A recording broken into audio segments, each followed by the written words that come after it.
So, speaking of a blog, you want to have there should be a purpose behind everything that you do in your blog. It should not be just a let me go post some content in here kind of thing. Your blog is a integral part of your website. It is something that really roots the fact to the search engines that this website is about the topic of auto repair. Now, the way that you can use that blog would be to have it as a place that houses all of the content that would go out in your email newsletters.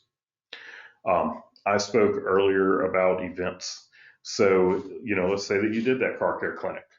You could write up just a wrap up of the event, talk about everything that happened at the event, the types of things that you taught people, talk about people having a good time and, the people that catered the event and all of these things. A lot of times, if you have an event like that, you may partner up with another organization in your community, and you can talk about that other organization. Interesting repairs. It's one of my favorite things to do blog topics about. Uh, I remember when I had my shop, some of the crazy things that we used to see. We had a car come in one time. It was an Audi that came in for pre-purchase inspection, and the left rear lower control arm was ground almost in half, where the car had been driven with no wheel on it. And it's like, how does this stuff even happen? And, it doesn't get replaced. And, those interesting repairs like that, they just make great blog topics. They're fun things to write about. They're fun things to share pictures about. And when you're doing that, you're getting all of these key phrases and key terms in place that you would have never gotten into your website otherwise. And, speaking of the writing, a lot of times shop owners will tell us, well, I don't have time to write. And I understand, writing, although it is becoming something that I do enjoy much more, it is something that I did not enjoy for the longest time. But even if you don't want to write it, there's a lot of writers that are out there that will work for, not a lot. Like they can be hired for, a very reasonable rate, and you can have a phone conversation with them and tell them about the repair that you did, and so share some pictures with them, and they'll write the blog post for you, and it won't cost you a lot. Next thing there is they ask, you answer. The absolute best thing that you can do with your blog is to answer your customers' questions. So what are the questions that they are asking you often? You might have somebody, well, we're working on a blog post for a client right now that is, is it expensive to maintain a Volkswagen or Audi vehicle? These are questions that our clients get.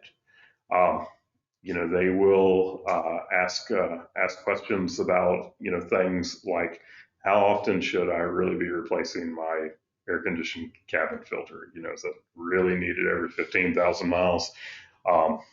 Or is it worth upgrading to the higher end headlights, the brighter headlights? Is that something that's really necessary? Like you'll get these questions over and over at your shop. And the questions that you tend to get a lot, if you answer those in your blog, well, if people are asking that at your front counter, they're also asking that when they go to Google and they do a search. So anytime that your website has an opportunity to come up in the search results, even if your shop is in North Carolina and it's somebody in California that's doing the search, it doesn't matter. I understand that person's never going to become a client, but it's almost a self-fulfilling prophecy because Google likes websites that get a lot of traffic. So, traffic creates traffic. Um, and then how-to posts. I love talking about this. Um, I was sitting in a class at the Vision conference a couple of years ago, and one of the coaches that was in there went on a rant about how you don't teach people how to do things. I could not disagree more. Um, when it comes to going on your website, or going Facebook Live, or creating a video and putting it on YouTube, writing that blog post, whatever, and actually doing a post about how to do a proper brake job. Um, how to replace that cabin filter, how to replace your spark plugs, on a certain model of car or something like that. These are fantastic things to put in your blog, and the reason why is that your clients, if they're really a client of yours, they're not going to do this themselves. The people that are going to do this themselves, they are the the do-it-yourselfer that they were never going to spend the money with you anyway. If you didn't teach them how to do it, they were going to find out how to do it from someone else. But when you can be the shop that is teaching those do-it-yourselfers how to do something, well, those do-it-yourselfers' friends know that they know a lot about cars. So when they need service on their car, and when they need service on their car and they don't know where to bring it, they will go ask that person that knows a lot about how to do auto repair, hey, where would you recommend that I bring my car to have it fixed?